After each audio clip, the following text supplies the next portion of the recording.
Para hablar sobre la administración del sistema público de la salud, hemos invitado a la exministra Karina Vance, a quien ya ponemos en pantalla. Le agradecemos por estar con nosotros en La Clave. Karina, a los muchos años, bienvenida. Qué gusto verla. Muchísimas gracias y buenos días con todos y con todas, ¿no? Preocupante situación la que atravesamos. Tremendamente preocupante, Karina, primero porque esto ha estado evidenciado tanto en la opinión pública como en las quejas, los reclamos ciudadanos durante ya al menos 2 años. Es decir, del enredo previo a pandemia, cuando se entregaron los hospitales y esto resultó en un caos que desbordó con imágenes espantosas, al menos en la ciudad de Guayaquil durante tantos meses. Bueno, desde ahí, al parecer, nadie ha tomado asunto. Es así, ¿no? Nosotros vemos que hubo una reducción presupuestaria muy grande entre 2018 y 2020. Yo creo que Ecuador fue uno de los pocos, si no el único país a nivel mundial que redujo el presupuesto del sector salud en medio de la pandemia. Eso ya lo conocemos todos y todas.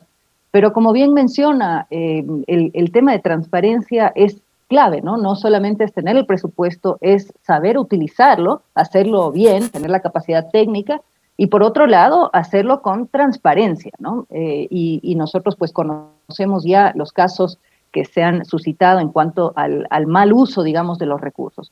Pero adicionalmente a eso, ¿no? Porque nosotros vemos, por ejemplo, un presupuesto asignado en la actualidad del sector salud mejor, digamos, superior al del año pasado, pero recordemos algunos elementos, digamos, que hay que tomar en cuenta.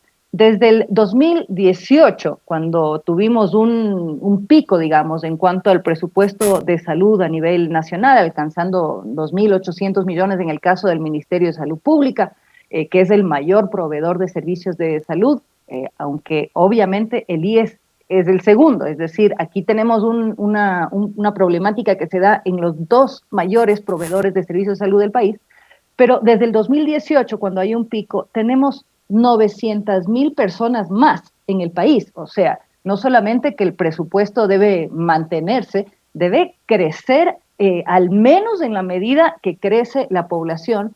Y no solo eso, sino que también considerar que nosotros ya veníamos recuperándonos de brechas históricas, ¿no? De la falta de asignación de recursos al sistema de salud. Nosotros a nivel mundial, ¿no? En los especialistas en salud pública, en los sistemas de salud, plantean la necesidad, por ejemplo, de que el 6% del PIB se dedique al gasto público en salud.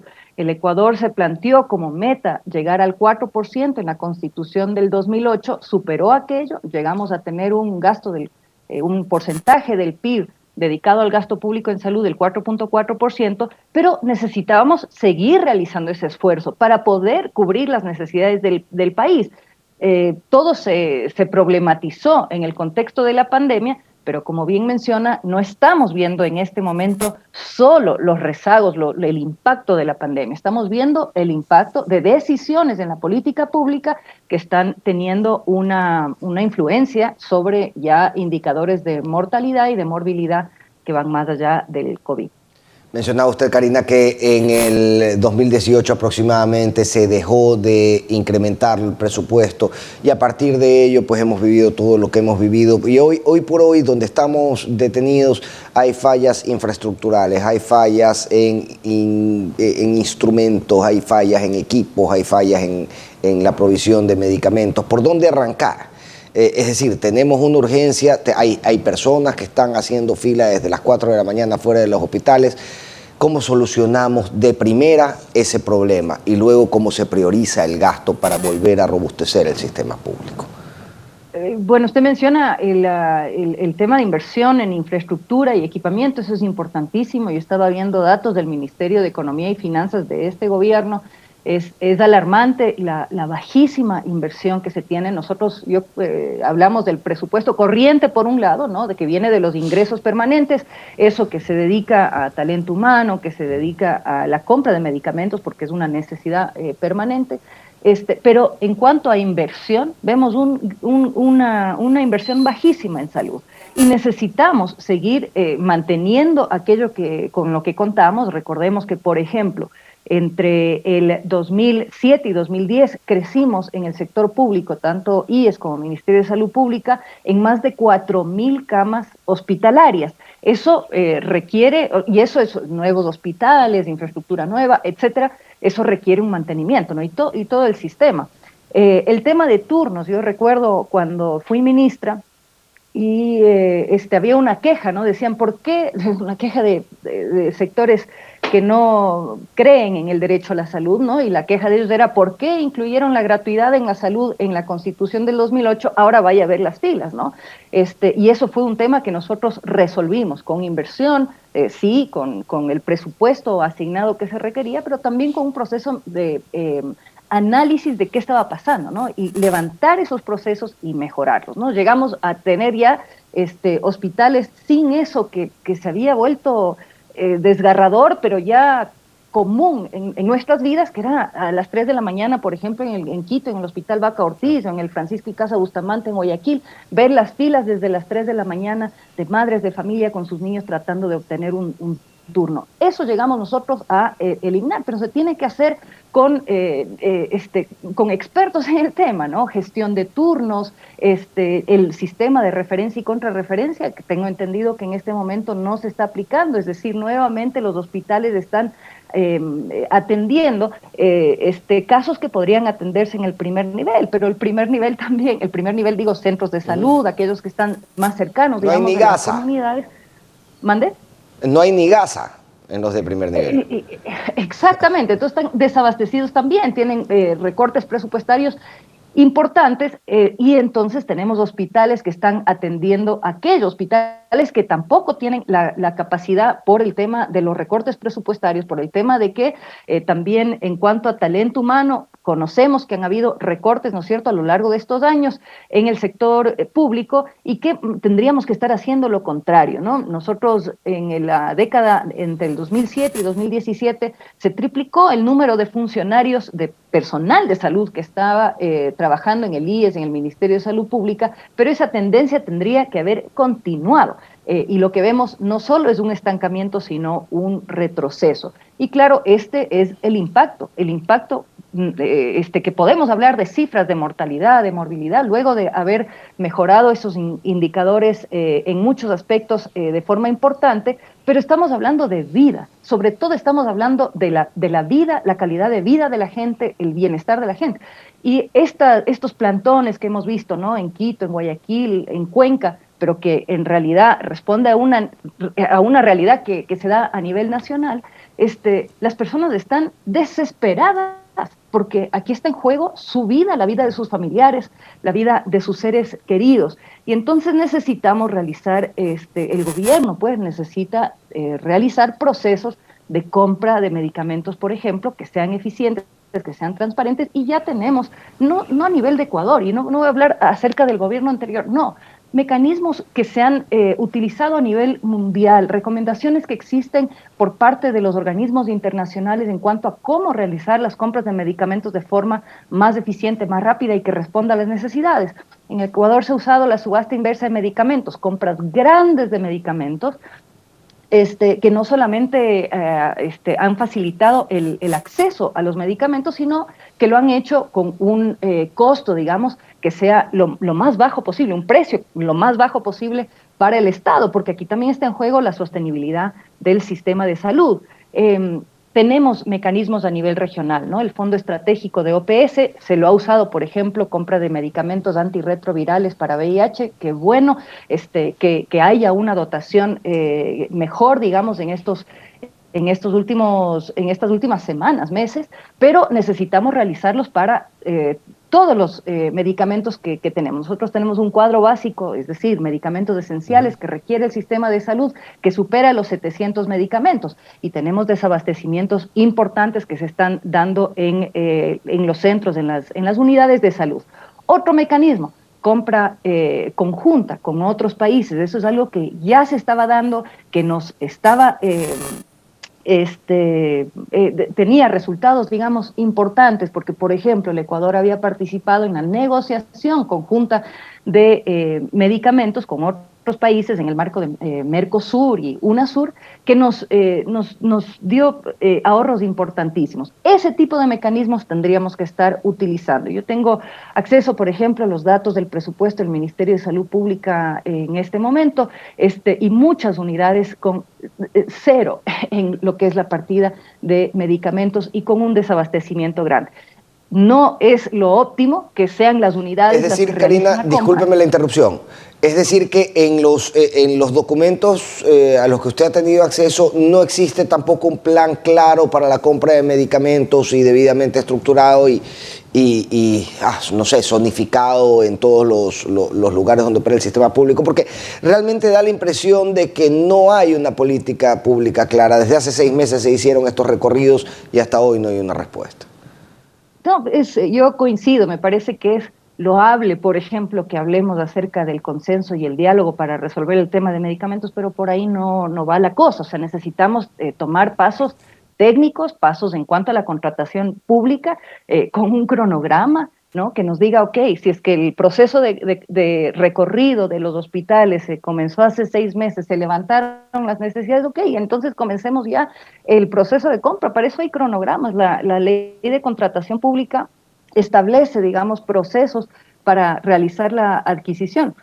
Hay algunas problemáticas a nivel mundial en cuanto al acceso a medicamentos, sí, desabastecimientos de algunos medicamentos, digamos que son difíciles de conseguir porque no hay la materia prima, porque las farmacéuticas también es otro gran problema, ¿no? Que no les interesa comercializar aquello que no les represente una ganancia exorbitante y nos dejan con desabastecimiento al Ecuador y a los demás países. Pero aquí estamos viendo otra problemática, ¿no? Mayor, diría yo, que es el de la gestión pública. Nosotros tenemos que tener un cronograma claro, cuándo se realizan las compras, cómo se realizan las compras. Nosotros para preparar una subasta inversa de medicamentos que se realizaron 2, digamos, hasta el 2017, es levantar las necesidades en las unidades, pero no ir a recorrerlas, ¿no? Trabajar con los equipos técnicos, qué se necesita, ¿no? Verificar aquello, y luego realizar una compra a nivel de país, porque eso nos da una ventaja en cuanto a los precios que nosotros conseguimos. Y claro,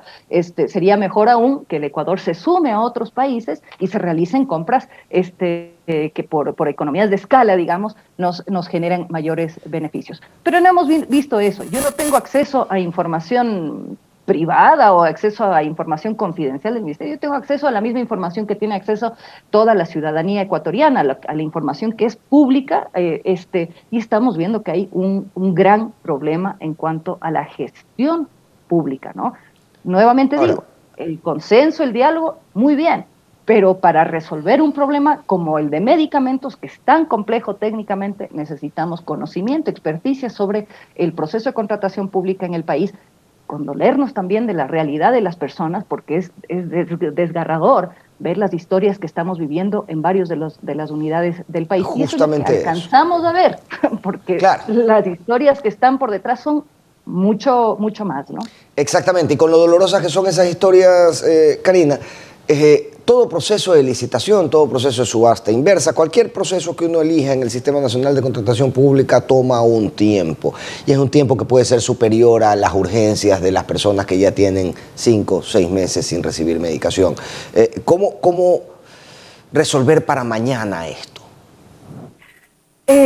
Realmente requiere, digamos, voluntad política, porque el presupuesto hay. Nosotros hemos visto una priorización de otros temas que tal vez, ya viendo la película toda, digamos, ¿no? La globalidad de las necesidades en el país, uno se pregunta, ¿pero por qué? ¿Por qué invertir en algunos temas, ¿no? que tal vez no son tan prioritarios como la vida de las personas? Ya tenemos en el país 71,000 muertes en exceso, no todas son de COVID. El Ministerio de Salud Pública, por ejemplo, tiene cifras oficiales de 33,000 muertes por COVID. Yo creo que evidentemente son más, pero también en esas 71 muertes en exceso que tenemos, están muertes evitables que se dan por causa de las falencias que vemos en el manejo del sistema de salud.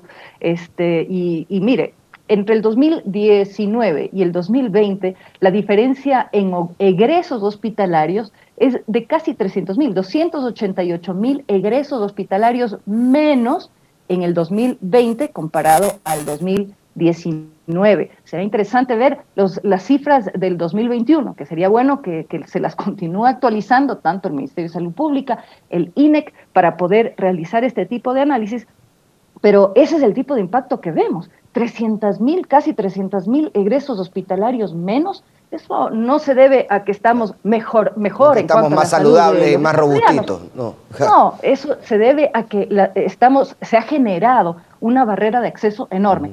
Debemos aceptarla. El COVID en sí generó una barrera de acceso porque hay la percepción, hay un temor, digamos, de contagiarse. En el 2020, sobre todo, esta problemática.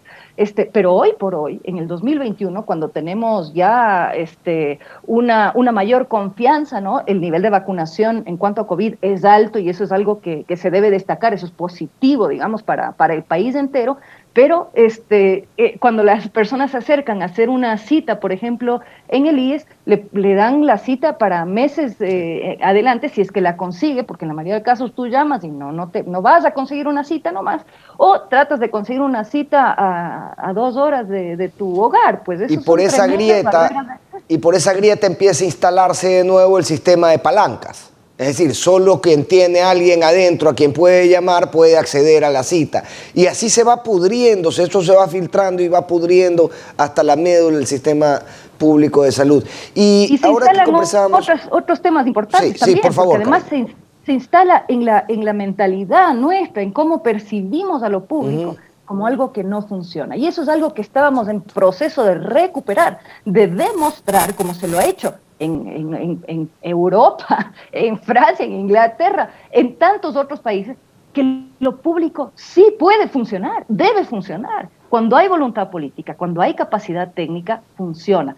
Pero lo que está sucediendo ahora se está instalando, así como usted menciona, se está instalando una idea de que lo público no funciona. Y ni siquiera estamos viendo ante eso una mayor privatización, o sea, es decir, que los recursos públicos se transfieran más y más al sector privado, porque en todo caso, mire, que Chile, por ejemplo, ha hecho eso y otros países en la región, donde han tenido un proceso de privatización muy, muy grande, pero bueno, se resuelven los problemas, las necesidades de las personas, pero lo que estamos viendo en el Ecuador, me parece que es más preocupante, porque no estamos viendo en este momento una enorme transferencia hacia el privado, estamos viendo un recorte que le fuerza a la población, que le obliga a la población a ver de dónde saca para pagar los medicamentos que requiere, porque ¿qué va a hacer una madre que tiene una necesidad en cuanto a un medicamento de un hijo? Va a hacer lo que sea para poder atender aquello, va a vender lo que tenga a su disponibilidad para poder atender aquello. Entonces, para mí es un proceso aún peor, porque ya de por sí la privatización de la salud uno la cuestiona con argumentos técnicos, dice, bueno, pero eso puede profundizar la inequidad. Pero esto que estamos viendo es peor, porque estamos obligando a la población en su desesperación a hacer cualquier cosa para poder acceder a esos medicamentos y pues es algo inaceptable, diría. Ya he vendido todo, no sean indolentes, decía una señora en un video viralizado que provocó un editorial de otro medio de comunicación. Karina, usted mencionaba también los ejercicios que se han hecho en otros países de privatización. El propio vicepresidente había mencionado que la provisión de medicamentos debía acordarse con el sector privado y a pesar de que eso todavía no se da, a mí no deja de recordarme que cuando se intentó este tipo de provisión mixta de servicios de salud entre los sistemas públicos y el sistema privado, ya estuvo atravesada nuevamente por lo que atraviesa lamentablemente todo proceso en este país, que es la corrupción. Es decir, sí, se atendían los pacientes del sistema público de salud en las clínicas privadas, pero luego la factura iba inflada al IES, entonces luego el IES no pagaba esa factura inflada, entonces la clínica privada decía, el IES me está quebrando. Es decir, ya se atravesó por cuestiones que realmente no le dan... Más allá de que pueden resolver el problema de forma inmediata, no dan oxígeno para mucho tiempo. ¿Cómo cuidarse de que vuelvan a pasar este tipo de cosas, teniendo la urgencia que tenemos en este momento? En nuestro país, por la brecha que tenemos en el sector público, digamos, en cuanto a personal, en cuanto a la infraestructura, equipamientos, etc., es necesario el que se realicen, digamos, compras al sector privado. Eso es adecuado, está bien, pero uno plantearía hacer eso mientras robustece, digamos, la capacidad del sector público, porque nuevamente hay preocupaciones en cuanto a la eficiencia del gasto, es decir, a cuánto estamos pagando al sector privado versus lo que le costaría, digamos, al sector público realizar y esa ese es prestación. justamente el punto, Karina, y discúlpeme la interrupción. Si es que yo tengo dañado un tomógrafo como hospital público, pero me cuesta el doble enviar a todos mis pacientes a las clínicas privadas que mandar a arreglar el tomógrafo. O sea, estamos en un problema tanto de inversión como de abastecimiento de servicios.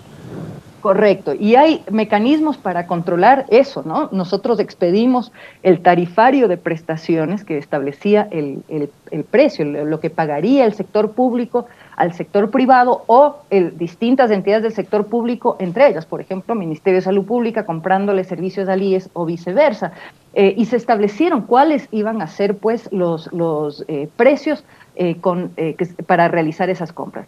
Tuvimos, ¿no es cierto?, en su momento quejas del sector privado. No es adecuado el precio, debería ser más. Perfecto, entonces realicemos un proceso de análisis de la estructura de costos, porque si es que uno va a pagar un servicio en el sector privado, nos dicen no es suficiente, pero el gerente de ese servicio está ganando $20,000 al mes, ¿por qué debería el sistema público subsidiar una cosa así? Entonces son temas, son detalles, digamos, pero tiene razón usted.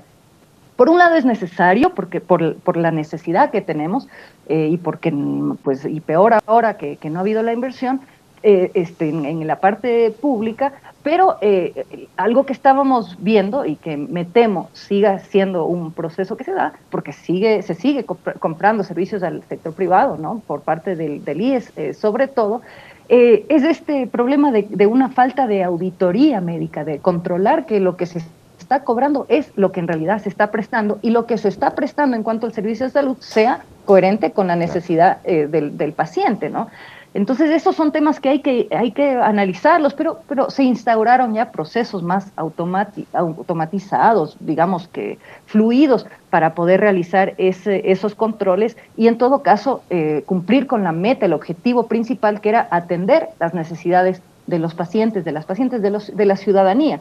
Hoy por hoy estamos viendo que ni siquiera en el sector, o sea, para pacientes del IES, por ejemplo, ni siquiera con la compra de servicios de los privados tienen suficiente capacidad para poder atender las necesidades de la población. Nuevamente, ¿no? Citas que te dan de aquí a 6 meses o citas que te dan no en Quito, sino en Tulcán, en otras ciudades. Eso es una barrera de acceso, la gente no puede. Además, estamos viendo, esto que estamos conversando, digamos, está en base a aquellas personas que han tratado de obtener una cita, que han tratado de obtener los medicamentos en el sistema. Hay miles de personas más, ¿no? Lo que usted mencionaba, los que ya no me meto con el sistema. Claro, exactamente, claro. Que ya ni siquiera llaman, que ya se dieron por vencidos, que vendieron sus cositas para ir a pedir una cita directamente, digamos, a algún proveedor privado que les pueda ayudar a resolver la necesidad que tengan. Ese no es el país que queremos, ese no es el país que nos hemos proyectado como ecuatorianos y ecuatorianas, y el gobierno también. Nunca el gobierno nos dijo que iba a ser pues su plan de gobierno. Esto es necesario que corrijan, y hay todos los mecanismos, los instrumentos a su disposición para hacerlo, tanto en el Ecuador con lo que se desarrolló previamente, como a nivel internacional. Nuevamente lo digo, si es que no se quiere hacer uso de nada de lo que se hizo en el gobierno anterior o en los gobiernos anteriores, perfecto, no lo hagan. Utilicen los estándares internacionales, utilicen los instrumentos internacionales que están a su disposición. Tenemos protocolos desarrollados, tenemos mecanismos desarrollados a nivel global para solucionar estos problemas. Nuevamente, el consenso y el diálogo, qué bueno, pero el consenso y el diálogo no van a solucionar el desabastecimiento de medicamentos. Necesitamos nuevamente experticia en cuanto al manejo público y condolernos con la situación de las personas en nuestro país. Veamos, Karina, por dónde avanza el tema y si es que hoy, desde su óptica ciudadana, este tipo de alternativas pues, pueden ser las más efectivas para solucionar esto. Tengo que terminar esta entrevista con algo de pena, Karina, porque estaba muy interesante seguir conversando sobre esto. En todo caso, la invitación queda siempre abierta. Un abrazo y muchísimas gracias por estar en La Clave. Saludos a todos.